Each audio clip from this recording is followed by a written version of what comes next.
Hi friends, I am Tilak, you're watching Tech May Be Unique, and today we're going to see how to resize the table, how to make a big table, and how to fit the table to the slide size in your Microsoft PowerPoint web.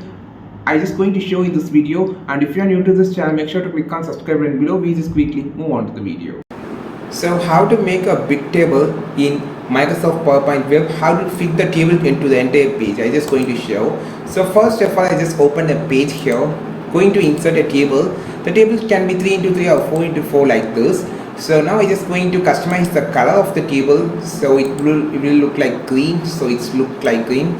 Now you just want to click on the corner and just click on the corner and fix on the top of it. And now click on the another corner, just increase and just drag it to the entire page.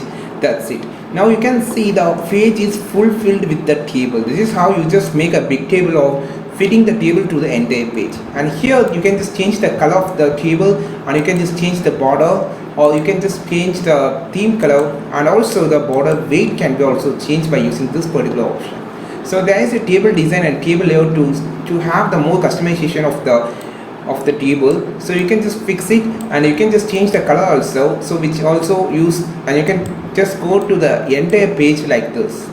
So this is how you just make a bigger table on your Microsoft PowerPoint web. I think this video helped you a lot. Like this video, share this video, subscribe this channel. We will meet on next video, which is super valuable content. This is Tilak signing off from Tech May Be Unique. Have a wonderful day.